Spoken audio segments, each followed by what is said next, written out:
Good morning, dear students. Today we will start the next chapter, that is inverse trigonometric functions. So in this chapter we will require the concept of trigonometric functions as well as the functions and inverse of functions which we have studied in chapter 1. So let us first revise trigonometric functions which we have studied in class 11th. We have studied 6 trigonometric functions in class 11th, and we have also studied their graphs and what are their domain and range. Here the sine function, the domain of the sine function is R and the range is -1 to 1. If we see the graph of sine function, the graph of sine function is like this. It is a periodic function. It is defined for all values of x from -infinity to infinity. It means its domain is R, and sin x, its value varies between -1 to 1. जब आप graph draw करते हैं, 0 पे sin x की value 0 होती है, sin 0 is 0, π/2 पे 1, पाई पे sin pi is 0, then sin 3π/2 is -1, sin 2 pi is again 0. Similarly, sin -pi is 0, sin -π/2 is -1, sin -3π/2 is +1, and like this. It means for all integral multiples of pi, that is 0, pi, 2 pi, 3 pi, 4 pi, or -pi, -2 pi, the value of sine function is 0. And cosine function, again its domain is same, R, and the range is -1 to 1. Now tangent function, क्योंकि tan 90 आपने देखा it is undefined, इसलिए 90 के जितने भी odd multiples होंगे वहाँ पर टेंजेंट फंक्शन डिफाइंड नहीं होता है, इसलिए इसका जो डोमेन है वो R में से जितने भी π/2 के ऑड मल्टीपल्स हैं उन्हें माइनस कर देंगे, वो उस टेंजेंट फंक्शन का डोमेन होगा. और इसका जो रेंज है, क्योंकि टेंजेंट फंक्शन की जो वैल्यूज़ हैं, tan x की जो वैल्यूज़ है वो -infinity to infinity के बीच में लाई करती है, तो इस means it's range is R. Similarly cotangent function, यहाँ पर कोटेंजेंट फंक्शन, क्योंकि cot x क्या होता है आप देखते हैं, cot x is cos x upon sin x. So it's domain क्योंकि is R minus all integral multiples of pi, क्योंकि जब cos x upon sin x है तो जब भी sin x की वैल्यू 0 होगी, cot x अनडिफाइंड हो जाएगा. और अभी हमने कहा sin x integral multiples of pi पे 0 है, इसलिए जब जब x की वैल्यू पाई, 2 पाई, 3 पाई होगा तो cot x अनडिफाइंड हो जाएगा. इसीलिए हमने इसके डोमेन में क्या रखा है, R minus all integral multiples of pi, और इसकी range is again the R means real number system, whole real number system. Now second function is 1 upon cos. तो जब भी cos 0 होगा it means वो undefined हो जाएगा, और cos 90 पर 0 होता है, या 90 के ऑड मल्टीपल्स जितने भी होंगे सब पे 0 होता है, इसलिए इसका जो डोमेन होगा सेकेंड फंक्शन का वो क्या है, R minus all odd multiples of π/2, और रेंज इसकी R माइनस -1 है, that is except the points within this interval -1 1, all the values of R is the range of secant function. इसी तरह से कोसेकेंट फंक्शन 1/sin होता है, तो इसलिए जब भी साइन फंक्शन 0 होगा ये अनडिफाइंड हो जाएगा। तो साइन फंक्शन 0 होता है पाई के इंटीग्रल मल्टीपल्स पे, इसीलिए जो इसका डोमेन है, फंक्शन का जो डोमेन है वो r minus integral multiples of pi है, और range is same as second function that is r minus -1। अब हम थोड़ा सा फंक्शंस को रिवाइज करते हैं जो फर्स्ट चैप्टर में हमने पढ़ा है। यहाँ हमने कुछ मैपिंग्स दिखाई है, ये एक सेट है, ये दूसरा सेट है b, and f is a function from a to b। ये एक फंक्शन है f1। इस केस में हमने इस सेट में 3 एलिमेंट्स लिए हैं और यहाँ 4 एलिमेंट्स लिए हैं।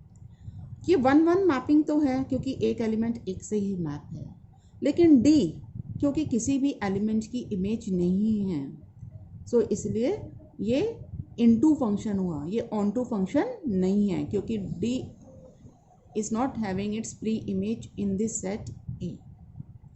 तो अगर हम इस d को यहाँ से हटा देंगे तब ये ऑन टू फंक्शन रहेगा।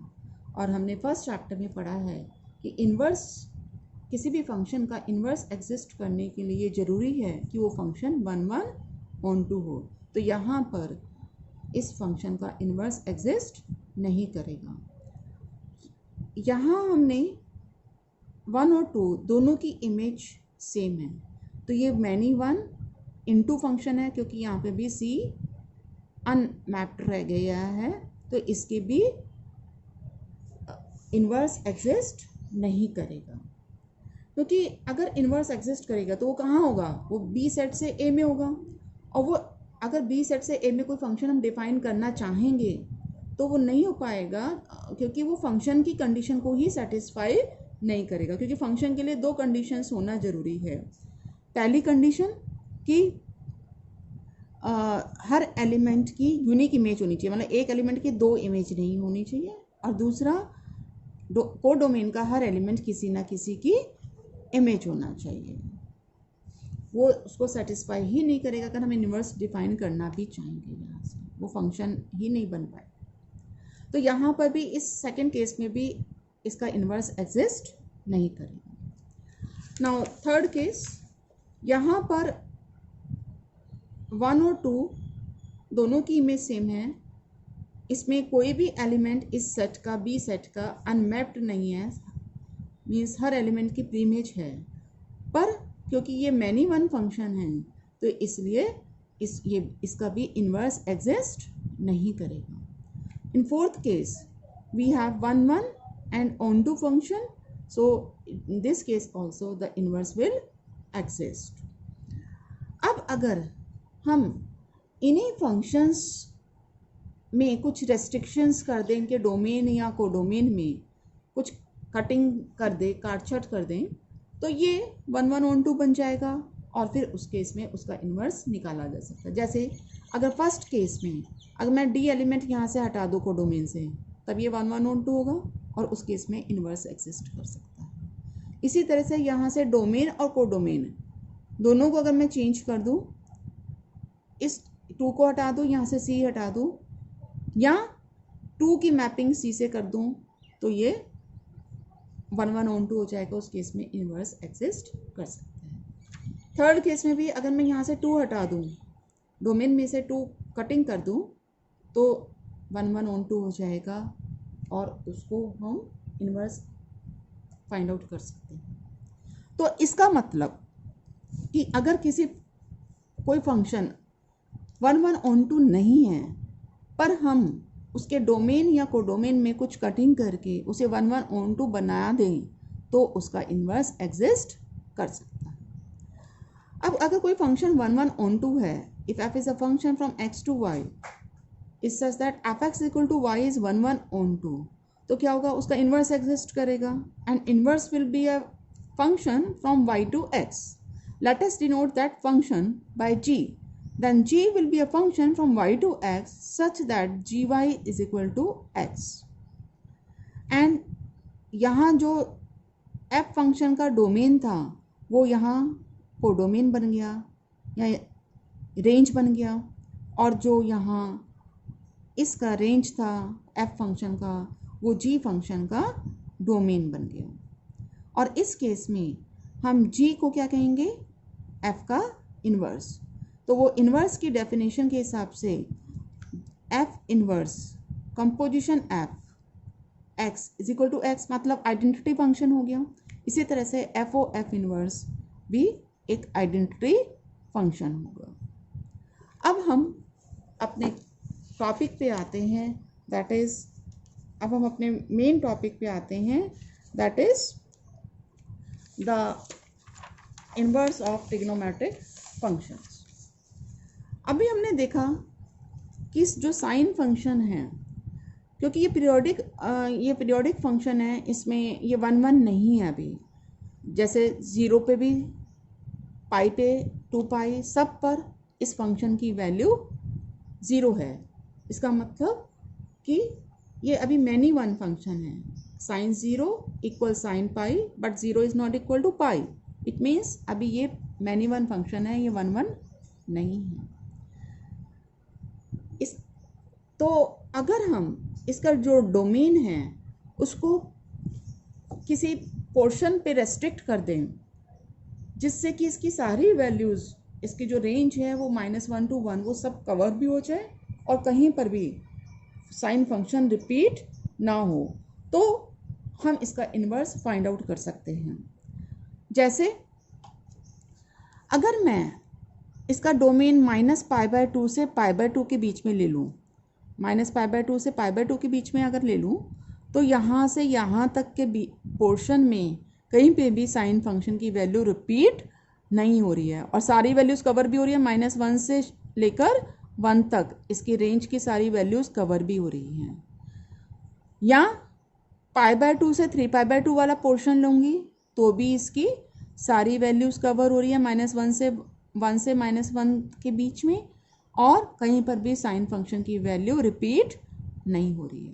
तो इसका मतलब अगर इसके डोमेन को इस तरह से रेस्ट्रिक्ट किया जाए, -π/2 से π/2 या π/2 से 3π/2 या 3π/2 से π/2, मतलब इतना ही डोमेन लिया जाए, तो ये फंक्शन 1 1 on 2 हो जाएगा और उस केस में इसका इन्वर्स एग्जिस्ट करेगा।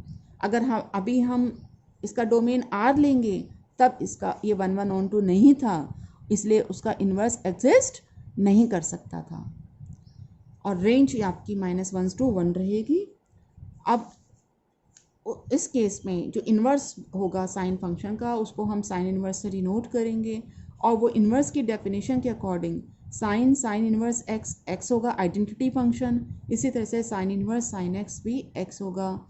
लेकिन यहाँ पे जो, क्योंकि डोमेन और रेंज इंटरचेंज हो जाता है, तो अभी जो साइन फंक्शन का डोमेन है वो -π/2 से π/2 वाला जो पार्ट हम पोर्शन लेंगे, इसे हम कहते हैं प्रिंसिपल वैल्यू ब्रांच, और ये रेंज है। तो जब आप इन्वर्स फंक्शन लोगे तो ये डोमेन बन जाएगा और ये रेंज बन जाएगा। तो यहाँ पर x की वैल्यू क्या होगी, -1 to 1, और यहाँ पर क्योंकि ये साइन x यहाँ इन्वॉल्व हो रहा है, तो यहाँ x क्या होगा, साइन फंक्शन का जो डोमेन होगा, दैट इज -π/2 to π/2।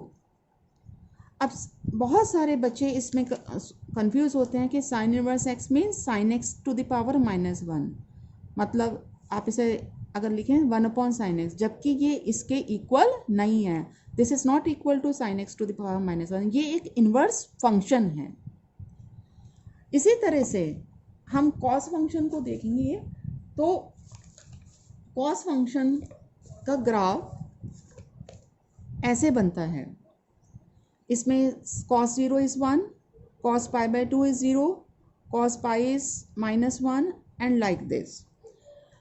तो अगर इसके डोमेन को भी हम रेस्ट्रिक्ट कर दें, किस पार्ट में, 0 to π, 0 to π के बीच में फंक्शन का ग्राफ केवल यहाँ से यहाँ तक आएगा, तो कहीं पर भी इसकी वैल्यू रिपीट नहीं हो रही है। और सारी वैल्यूज़ कवर भी हो रही हैं, 1 से लेके -1 तक इसके रेंज की सारी वैल्यूज़ कवर भी हो रही हैं, या पाई से लेके 2 पाई के बीच में हम इसको रेस्ट्रिक्ट कर दें तो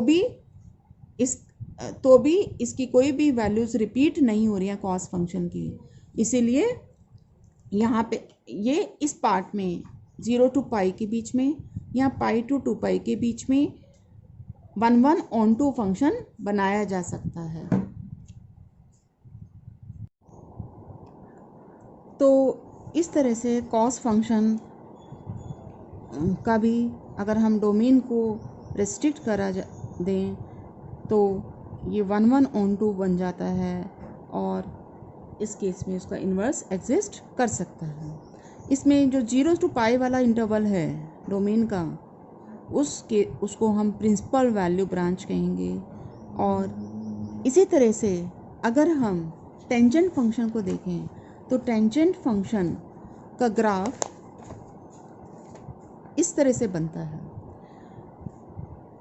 अगर हम टेंजेंट फंक्शन के डोमेन को भी -π/2 से π/2 के बीच में रेस्ट्रिक्ट कर दें, इतना ही पोर्शन लें डोमेन का, तो टेंजेंट फंक्शन की सारी वैल्यूज इसमें इंक्लूड हो रही हैं -∞ टू ∞, और कहीं पर भी डोमेन के किसी भी पोर्शन पर वैल्यूज रिपीट नहीं हो रही हैं। इसका मतलब इस डोमेन के इस पार्ट में -π/2 to π/2 वाले पार्ट में ये 1 on 2 फंक्शन है, तो इसलिए इसका इन्वर्स एग्जिस्ट करेगा।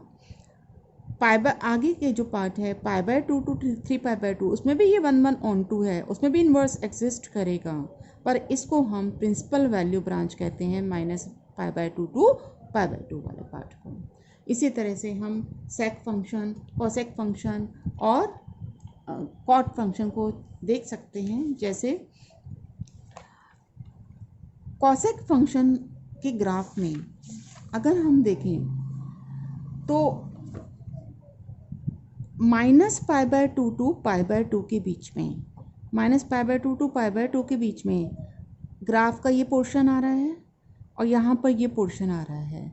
सारी वैल्यूज़ इसकी कवर हो रही हैं, जो इसके डोमेन का पार्ट था वो सब वैल्यूज़ इसकी कवर हो रही हैं।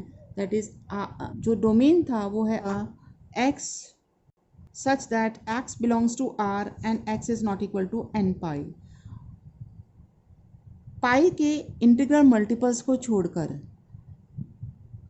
सारे रियल नंबर्स इसके डोमेन का पार्ट हैं। इसीलिए यहाँ पर अगर हम इसके डोमेन को इस पोर्शन में रेस्ट्रिक्ट कर दें -π/2 to π/2, इसका जो रेंज का पार्ट है वो सारा इसमें कवर हो रहा है और कहीं पे भी फंक्शन की वैल्यू रिपीट नहीं हो रही है, तो इस पोर्शन में इसको 1 on 2 बनाया जा सकता है और उसमें इस इन्वर्स एग्जिस्ट करेगा।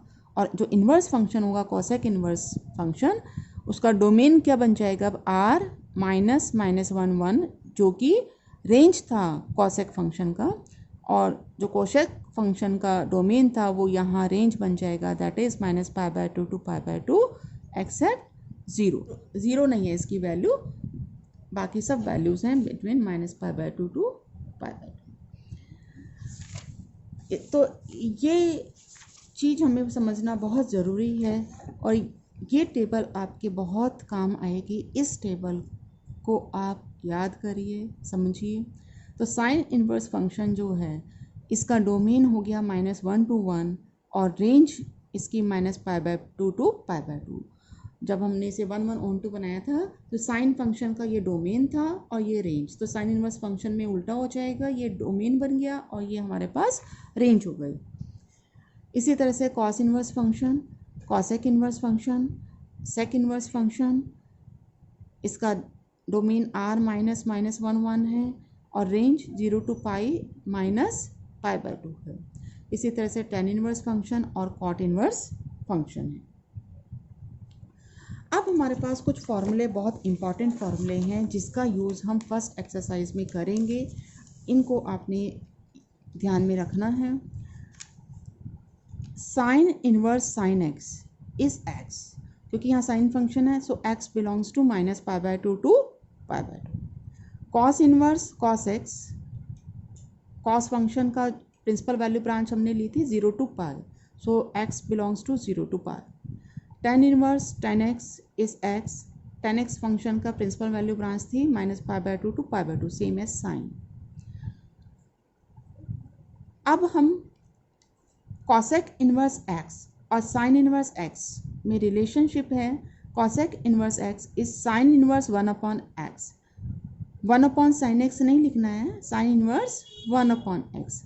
ये फॉर्मूले, कुछ फॉर्मूले अभी फर्स्ट एक्सरसाइज के बाद दिए हैं, पर अगर इन्हें हम अभी समझ लेंगे तो इससे फर्स्ट एक्सरसाइज करने में आसानी होगी हमें। इसका प्रूफ हम बाद में करेंगे। Sec inverse x is equal to cos inverse 1/x, cot inverse x is tan inverse 1/x, sine inverse -x is minus sine inverse x, tan inverse -x is minus tan inverse x, cosec inverse -x is minus cosec inverse x, and cos inverse -x, यहाँ पर ये minus cos inverse x नहीं होता है, ये क्या होता है, pi minus cos inverse x। इसी तरह से sec inverse -x pi minus sec inverse x होता है, and cot inverse -x is pi minus cot inverse x। अब हम इन फॉर्मूले के बेस पर फर्स्ट एक्सरसाइज करेंगे। एक्सरसाइज करने के लिए ये फॉर्मूले सफिशिएंट है। अगर आप इन फॉर्मूले को समझ लेंगे, याद कर लेंगे, तो आप आराम से फर्स्ट एक्सरसाइज कर सकते हैं। क्वेश्चंस बहुत इजी हैं। साइन इनवर्स -12, अब यहाँ पर हम इस प्रॉपर्टी का यूज़ करेंगे। साइन इनवर्स -x होता है माइनस साइन इनवर्स x, तो इसको यूज़ करके हमारे पास आएगा साइन इनवर्स हाफ। अब हाफ साइन में कब आता है, 30 degree, and 30 degree means sine π/6। अब हम फर्स्ट फॉर्मूला यूज़ करेंगे, sine inverse sine x is equal to x, so it is equal to π/6, और ये हमारा प्रिंसिपल वैल्यू ब्रांच जो -π/2 to π/2 था उसको बिलोंग भी कर रहे हैं। सेकेंड क्वेश्चन, कॉस इनवर्स √3/2, तो यहाँ हो गया कॉस इनवर्स, कॉस में √3/2 कब आता है, अगेन 30 डिग्री पे आता है, so it becomes cos π/6, that is π/6। Third question, cosec inverse 2, अब हम यहाँ पर इस प्रॉपर्टी को लगाएंगे, cosec inverse x is equal to sine inverse 1/x, so it becomes sine inverse half, और साइन में हाफ π/6 पे आता है, so it becomes sine inverse sine π/6, that is π/6, ये यहाँ माइनस था। Fourth part, tan inverse -√3, tan inverse -x minus tan inverse x होता है, so it becomes minus tan inverse √3, और टेंजेंट में √3 60 पे आता है, that is minus tan inverse π/3, tangent π/3। अब यहाँ हम थर्ड प्रॉपर्टी यूज़ करेंगे, tan inverse tan x is equal to x, so it becomes minus π/3। Fifth question, sec inverse 2/√3, तो यहाँ हमें sec इन में सोचने की ज़रूरत नहीं है, sec इनवर्स को हम cos इनवर्स में कर लेंगे, तो ये हो जाएगा cos इनवर्स √3/2। अब हम cos में √3/2 आता है 30 डिग्री पे, so it becomes cos π/6। So अब हम प्रॉपर्टी लगाएंगे, cos inverse cos x is cos x, so it is π/6, और जो हमारा प्रिंसिपल वैल्यू ब्रांच में है। एक क्वेश्चन और करेंगे, cos इनवर्स -1/√2, अभी हमने प्रॉपर्टी पढ़ी थी cos inverse -x is pi minus cos inverse x, तो उस प्रॉपर्टी का यूज़ करेंगे, pi minus cos inverse 1 by root 2 and 1 by root 2 होता है pi by 4 पे, so it becomes cos inverse cos pi by 4. 1 by root 2 को लिखा cos pi by 4, so it becomes pi minus pi by 4. Cos inverse cos theta is theta, so it becomes 3 pi by 4. That's all for today. Thank you.